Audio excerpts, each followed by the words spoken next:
Hi everybody, Dave Sullivan here for the Credit Guide TV.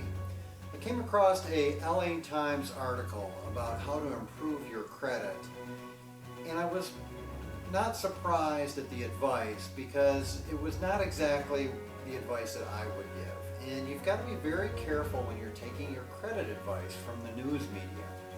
Surprisingly, they don't always get everything correct. So I wanted to give you my take on a few of the points that they came up with in the article. The first one was start slowly. And the problem with starting slowly is if you put on one account every 3 months for a year, what you're going to wind up with is 3 or 4 inquiries, and then you're going to have new credit throughout that year. I would not advise you to do it that way. What I'd tell you to do is go find 3 to 5 good bank accounts. Go apply for all 3 of them at one time, and then you get that 3 hit with inquiry, you get the new accounts, and then they all start to build history from that point forward. That way you, in a 6, 7, 8 months, you've got 3 or 4 or 5 accounts that have 6 months of history. I just wouldn't start out slowly as the article recommended. Then they recommend a cosigner. Co-signing is never a good idea. I've never seen a co-signer situation turn out good. What happens is you have 2 people go in on one account. Well, what if one person falls behind on their credit or their obligations and they can't make their payments on time? Then it damages the other person's credit. Happens all the time. Don't ever co-sign with anyone. Now, if you needed help building credit history, though, you could always go to your mom or dad and have them listed as have them list you, I should say, as an authorized user on that account.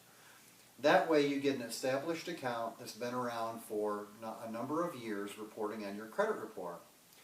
And why I tell you to go to your mom or dad for that is because FICO 8 model, that's still not out yet officially, but the FICO 8 model will still allow those type of relationships to exist. So spouse or child parent authorized users will still count in the FICO 8 model at this time. Okay, they say that you need at least 3 accounts to score on the scoring range.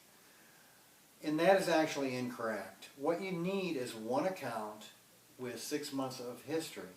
So you don't need to go out and get 3 separate accounts if you want to get a credit score. In fact, I've seen a credit report recently where it had 1 trade line. And it wasn't even a credit card. It was a utility bill. Is all they had on their credit report, and they had a 700 credit score with 1 utility being reported because it was reported for a year. It scored on that 1 account. So 3 accounts are not necessary to get a score or a good score. Variety.